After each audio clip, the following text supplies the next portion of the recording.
Welcome to Pod Crawlers. I'm Kelly. I am. As always. The Who are you? Electrifying, energetic, Egotistical Eric. This is the... Crap, what did I call it? the satisfactory 16th episode. 16th episode. Well, I should say, this episode is guaranteed not to be excellent or poor. It's But just going to be satisfactory. Right. Yeah. You'll be content. Right. We had a good time off. Not that this show is a job or anything, but you know, it does take a while to put together, and not have to worry about having an episode up, you know, by Sunday night. Kind of, you know, gave us a laid back weekend. Yeah. In the past 2 weeks, we watched a lot of movies. Mm-hmm. Plenty of material for the next few episodes. I have a loose outline. We have enough material for probably the next 8 episodes. So we don't have to watch anything for like 2 months. But that's not going to happen. Not going to happen. We got a lot of news. A lot happened in the past 2 weeks. Oh yeah, I love Cheez-Its too. Mm-hmm. Yeah. Anyway, this is the Talk with Food in Our Mouth episode. Anywho, we got a lot of news. We're going to talk about a couple of movies, Asian movies. Dorm, 2LDK, and The Neighbor, number 13. And I'll have a solo review of Bela Lugosi's Murders in the Rue Morgue. Cool. So why don't we just... Sounds like an action-packed episode. Yeah. Trying to think of old business. Trying to think. Oh. Thank you, 100th subscriber, for subscribing after May 31st, because I lost $10 to Kelly. I had bet her that we would have 100 subscribers by the end of May, and on May 31st we had 97. That's okay, because it just adds to the money that he owes me anyway. Anywho, anyway, we want to thank all you subscribers and all you listeners. Our email is working, and it is checked daily, every other day.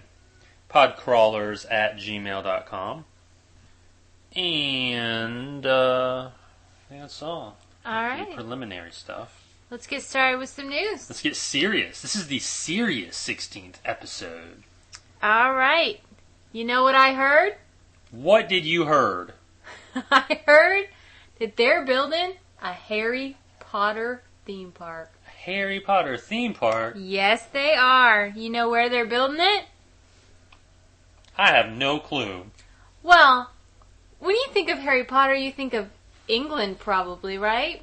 When I think of Harry Potter, I do think of England. They're not building it over there. No? No, they're building it here. What, in our backyard? Yes. In Florida. Universal Studios. Lovely. I'm excited. They have planned to create the world's first immersive Harry Potter themed environment. And they being the Builders. Autonomous, faceless pod people. The theys of the world. Mm-hmm. The plans I have seen look incredibly exciting, and I don't think fans of the books or films will be disappointed, according to J.K. Rowling. It's scheduled to open in 2009. And the Universal Studios. at Universal, the first report, it just made it sound like it was going to be a standalone theme park. Yeah, that was a little scary. Well, there's no way a standalone Harry Potter theme park can sustain itself for as long as a Islands of Adventure or a Busch Gardens, whatever. Another interesting tidbit. Mildly interesting. The Teen Titans are getting the big screen treatment, courtesy of Warner Brothers Pictures. It's not known which heroes of the cast will be used, but Nightwing is said to be in the mix. And for the few people who don't know who Nightwing is or was, he was the original Robin, Dick Grayson, Batman's sidekick. Awesome. Who, upon maturity, or manhood, rather, I guess he got tired of Batman fisting him. He decided, hey, I'm going to go out on my own and call myself Nightwing. Teen Titans, whatever. I mean... Teen Titans? I don't think that needs to be made into a movie. Except one maybe on Cartoon Network. Right. Because, those are the type of people that are going to want to go see a Teen Titans movie. And... originally, if I remember correctly, the Teen Titans were basically established superhero sidekicks who decided to band together. Basically. So are they going to delve into that in the movie? Like, or are they going to ignore any other superheroes and the Teen Titans are going to be the only superhero group? You know how certain comic book movies just ignore that there's a Metropolis or there's a Batman, Well, I think it probably depends on what audience they're gearing it towards. Are they gearing it towards younger children? Or are they gearing it towards comic book geeks? Well, I think both sets of people maybe have the same IQ. Yeah, but maybe not the same taste in what the movie should be about. I know. Moving on to news that we can file under the don't care folder. Robert Rodriguez has signed on to direct the remake of Barbarella. Now he's the one who's dating what's her name? Yes. Yeah, good. Zoe Deschanel, is that how you say it? I don't know. I think that's the best pronounced. Okay, it'll be Zoe Deschanel right now. Pronunciation? That's is that what you're going for? My brain got stuck. Has signed on to star opposite the wonderful Mark Wahlberg in M. Night. Yeah, I'm not even going to pretend to know how to say his last name. Shyamalan, whatever. Natural disaster actioner The Happening. Shyamalan's story revolves around a family on the run from a natural crisis that presents a large-scale threat to humanity. Poor geeks out there crying in their chocolate milk because the upcoming 4th season of Battlestar Galactica will be its final one. No, it's the Sci-Fi Channel's original series, Battlestar Galactica. You didn't get the title right. In the 90s, Sci-Fi Channel was good. Yeah. They showed old stuff, new stuff. I mean, it was just... They rarely showed the same thing twice in the same week. Now, they show the same thing like twice or maybe even 3 times in the same day. Yeah. Yeah, the sooner the Sci-Fi Channel goes to digital cable so it's not clogging up my basic cable, whatever, fine. And plus, any channel called Sci-Fi Channel that has wrestling on it. Anywho, we're going to move on to some cool news finally. I mean, I think out of all the news we have today, this is probably the coolest news. All right. According to The Hollywood Reporter, Hideo Nakata, director of the first 2 Ringu films and The Ring 2, and Taka Ishii, or Ichis, however you say it. It's head cheese. It's not head cheese. Yeah, it is. Producer of the Ringu and Ju-on movies, among many others, will team on a U.S. production called Inhuman for Fox release.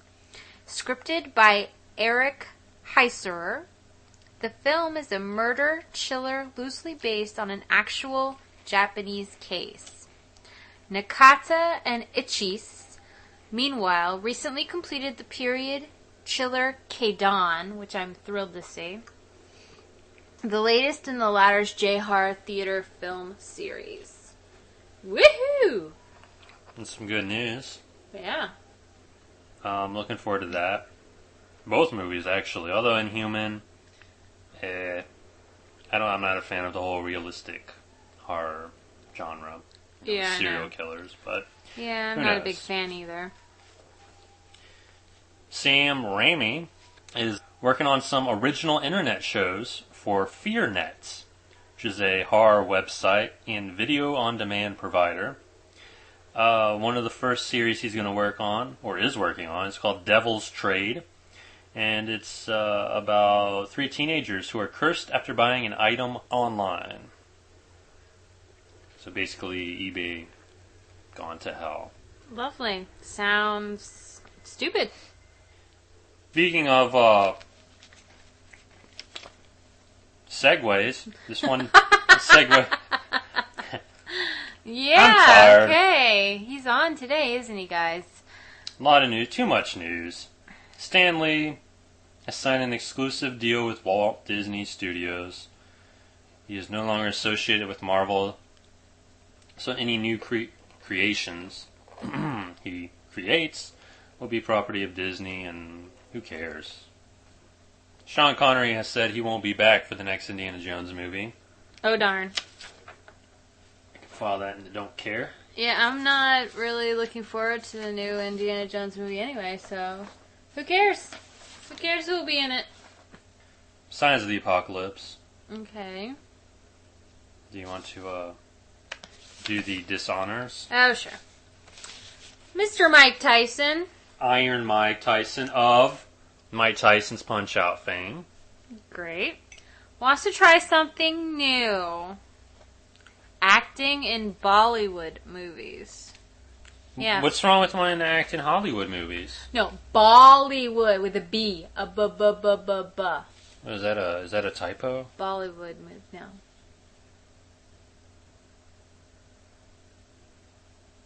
Podcrawler's audience can't see you, you know. I'm staring in disbelief. I think, wait a minute. No, I thought my brain was creeping out of my ears. Okay, well that's the news. I guess we're going to talk about Dorm. Okay. Okay. The synopsis for Dorm: a young boy is sent away to an all-boys boarding school. Once there, a gang of boys scare him with stories of haunted pools and bathrooms. However, there is truth to these stories, and the boy becomes entangled in a plot from beyond the grave. I was expecting a horror movie. As was I. And I was sort of disappointed that we really didn't get a straight-up horror movie. I mean, there is a ghost in it, but it's not a horror movie. But it was more entertaining than some of the other Asian movies we've seen. I agree. I don't know, it's just that advertising, you know, you get it in your head that the movie's going to be one way, and then when it's not, it kind of ruins it for me. I agree, but it is a little creepy when you think about it. Not think about the movie itself, but think from the picture on the cover, you can tell something's going on. Right. And when you think back on what was going on, it's kind of like, that is a little strange. Oh, I'll grant the movie that it's creepy. It's very creepy. I don't know. It just didn't rub me the wrong way. I don't know. I expected a Whopper, but I got the chicken sandwich instead. It was still good, but I wanted the Whopper. See, my analogy would be the opposite. Mm-hmm. I expected the chicken sandwich, but got the Whopper instead. That's what I just said. No. Huh. I meant flipping it, because I like the chicken and you like the waffle. Oh, you. I mean, yeah, it's a good movie. Creepy. Very creepy. Couple of chill-inducing scenes. One thing that kind of bothered me about it was just that it seemed like there were two different movies going on. I think if they had just completely focused on him being in the dorm, nothing having to do with his family, I think it probably would have been better. Especially when it's almost like they're a scapegoat or like something to add time to the movie. And I think that's what it Fill was. a gap. And I mean, the movie is kind of long, and it does go on for a little bit too long. No, I agree with you. Yeah, it's an okay movie. I'd like to see, it's a rare instance, I would like to see a sequel or a series come of this, where, the boys in the dorm have supernatural adventures. Mm-hmm. I think it's an interesting setting. I mean, they did do the whole kind of, they've overdone, in my opinion, the whole female school thing. The girls' school. But I think it's good because these are younger kids. These are, what? How about no more 12? than 12, yeah. Moving on to a good movie. A personal favorite of, I think, both of ours. Yes. Especially of all the movies that we watched over our slight vacation. Yeah, definitely a highlight of the past 2 weeks is a movie called 2LDK, which is classified ad code, I guess, for 2-bedroom, living room, dining room, kitchen. And in this movie, 2 roommates are vying for the same movie role in the same man. Ooh. Add these conflicts to their already conflicting personalities. And a war is guaranteed. And a war oh, it is. Yes. This movie, I was expecting not to like it.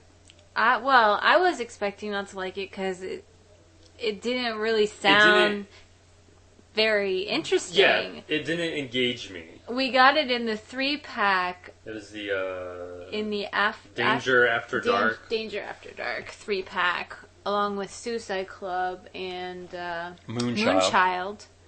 And this is the one we watched out of the pack because we've already seen Suicide Club. Mm-hmm. And I was pleasantly surprised. Yeah. It's short. It's about 70 minutes. It's to the point, like, you get right into it from the beginning. It's, I don't want to say fast-paced, but it takes place in a short span of time, obviously. Yeah. It's almost in real time. It's funny. Yes. Especially the beginning. Mm-hmm.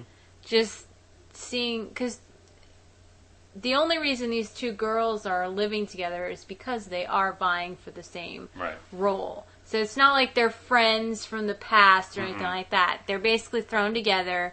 They're both very, kind of competitive. They, of course, want the role that they're going for, especially one of the actresses. And it's just about the little annoyances. I can't say that it's much different from the beginning of my college dorm experiences. But, yeah. And the 2 actresses were great in the movie. It's basically like the Odd Couple gone to hell. I mean, you've got the porn actress who's trying to go mainstream. This is her last chance. So she's got that slutty demeanor, And high-class wannabe. Right, yes. And then you have the, fresh-faced hick girl, who won innocent, all these... naive. Right, she was the big fish in the little pond, but now, But, these the 2 actresses, I don't want to say they played it to perfection, but it really, really worked. It was good. Definitely good. The movie is over the top. Yes. It's not really. It doesn't go over the line. It doesn't become absurd. Although the ending, maybe a little bit, but it just. I mean, it had to end the way it did, and it just worked. Everything fell into place. All the gears clicked, and it's a definite Podcrawler's recommendation. Definitely. And just so you know, if you're looking for a happy ending, you're not going to get it here. Well, like I said, the movie could not have ended any other way. And a movie that ended in a... rather disappointing. I wish it had ended another way. The Neighbor number 13. You notice a trend with these movies? Not a trend, but the theme, like... apartment. And living in a confined space. Yeah. This movie... going into it, I expected a violent bloodbath, over-the-top violence in the vein of Itchy the Killer. I mean, even on the front of the DVD box, there's like a special warning that says this film may contain graphic violence or whatever. Seeing blood splattered everywhere in a space isn't exactly violent. No, I mean, and it's not even distasteful or too much. And it's not gratuitous. Well, maybe it is gratuitous, but I don't know why anyone would compare it to Itchy the Killer in terms of the violence or anything. Itchy the Killer's on another level. This movie, it just seemed, like your standard R-rated violent movie, a soft R. But I was surprised that it wasn't what I thought it would be.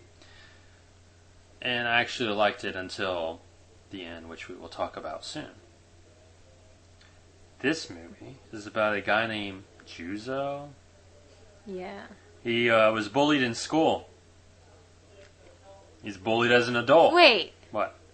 Aren't most of the Asian movies about bullies? Well, yeah, I mean... Yeah. Or someone who has the upper hand? Yeah. For some reason? Anyway, he's bullied in school. He is bullied as an adult, all by the same bully. It sounds like a Tom Arnold movie or something. But Tom Arnold, to my knowledge, never had a psychopathic alter ego. Yeah. A psychopathic alter ego that actually, transforms his look. Anyway, it's really good up until the ending. Yeah, I mean, this guy, just to get in the plot a little bit, Juzo lives in this ghetto apartment building on the first floor, and on the second floor moves in the bully and his wife and kid. Mm-hmm. And it just so happens that Juzo is working on this construction site with the bully, who's kind of like the boss. Yeah, he is the boss, and just things sort of. I don't want to say escalates because I think this has been going on for a while. Yeah. But it just so happened, for whatever reason, Juzo's alter ego steps out and gets some serious payback. Oh, yeah. Big time. Big time. But wait a minute. Does he really get the payback? I don't know. The ending... Okay, the movie... I would put it in my top 20 Asian movies of all time. Favorite. Just the movie. Yeah. The ending, the last 10, maybe even 5 minutes, it's a complete mindfuck. Spoiler alert, I guess. I guess it's just open to interpretation, but you don't know if the whole movie was like a occurrence at Elk Creek Bridge thing where Juzo has this vision of the future, what could happen. Or if Juzo, at the end of the movie has I don't want to say, like a dream, sort of, like how he wished things would have turned out. Yeah. It could go either way. I didn't like that. The whole movie up to that point was pretty cut and dry. You know, you have this guy he's crazy. Juzo is crazy. And for everything to be so stark and concrete, for lack of another word, this ending just was like... Not pleasing. Not pleasing, not satisfying. Can't recommend the movie. I recommend it up to like the last 10 minutes. So just like cut it off. You shut it off. Shut off the movie when Juzo and the bully are in the classroom looking at each other. Just turn it off. That's your ending, right? Make there. up your own ending. But well, actually, that wouldn't be that bad of an ending. I mean, yeah, I agree. I mean, I just didn't like it. I don't know if it was a cop-out ending, if it was the desired ending. I think they might have been going for artsy. But see, possibly. Up to that point, it was not an artsy movie. I know. I don't know. I can't recommend the movie, and I'm not gonna waste another syllable on The Neighbor number 13. Okay, now I am gonna do a little solo review of a Bela Lugosi movie. Murders in the Rue Morgue is Bela Lugosi's follow-up to Dracula, a little movie you might have heard of. Set in Paris in the 19th century. It concerns Dr. Miracle. Yes, Miracle with a K, and they say Miracle. Guy's trying to prove that humans are evolved from apes. Oh gosh. No way. Like any good scientist, he abducts women and injects them with ape blood to help prove his theory. Hey, you know what? Hey, that's a great idea. I think science needs to adopt this approach. However, it doesn't really prove his scientific know-how. Just proves that he's a nut. It doesn't? A medical student who has seen I'm just going to say Miracle. It's Miracle. Miracle's sideshow act soon has a personal stake in stopping the scientists, as Miracle soon abducts said medical student's beloved. It's loosely based on the Edgar Allan Poe short story. The only elements that are faithful to the story are the setting and the liberal use of the ape. Mm-hmm. It is slow and boring, typical of its time. Well, yeah. What's sad, though, is that the movie is only 1 hour long. It's like 1 hour and 1 minute long, okay? And this movie is a prime example of why I don't want to watch old black and white movies. It's boring. Definitely not a recommendation. But with that said, Lugosi does play the mad scientist to perfection. I mean, yeah. There's nice production design. I believe that they were actually in Paris in the 19th century. Have you ever been to Paris? No, but I've seen this movie. But the movie's just boring. Not a recommendation. I watched this and 4 other Bela Lugosi movies in Universal's Bela Lugosi collection. And in the future, I will review the other 4. When I watched this one, this was the first one I watched, and after it was over, I really didn't want to watch the others because I was afraid that they would be just as boring as this one, Murders in the Rue Morgue. But the other ones were better. Well, that's good. We have something to look forward to. Yes, in the future.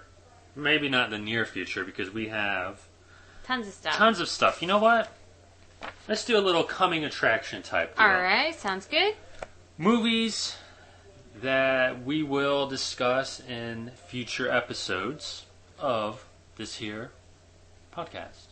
Curse of Lola, La Moustache, Negadon, The Monster from Mars, Let Sleeping Corpses Lie, Afraid of the Dark, I Wonder Who's Killing Her Now, Cinderella, Horror Theater's House of Bugs and Diet. That's not one title, by the way. Yeah, it's a Like 2 short films on a DVD. Yeah. Synesthesia, House of the Dead 2, Slither, When a Stranger Calls, Invasion of the Body Snatchers, and The Puppet Masters. And maybe sooner than we think, we will have a show dedicated to the Phantasm series. Yes, So I'm looking actually forward to looking, that. Yes, took the words. Sorry. Well, you know, it's really not hard to take the words out of my mouth, considering I'm like, 16th episode, satisfactory? Meh, maybe. We'll see. Yeah, hopefully it'll come together better in post. All right. Just remember, you can email us at podcrawlers@gmail.com. And I have a good feeling. I think maybe next week we might have an actual email from a listener. Or maybe 2. I mean... Maybe I'm sending out some brainwaves over the podcast. You're weird. Thanks. Anywho, just to wrap things up, Podcrawler's recommendation, 2LDK. Definitely 2LDK. Yes. I don't know if it's available on its own. Like, I've only seen it in that Danger After Dark box set. That's true. We saw Suicide Club, which was okay. We haven't seen Moonchild, so I don't know if we could justify buying that box set just for 2LDK. But if someone can just, get it on its own, why not? I wouldn't recommend spending an insane amount of money on no. it because it is only a 70-minute movie. Right. Anywho. All right. Once again, I'm Kelly. And once again, she is Kelly. This has been Podcrawlers.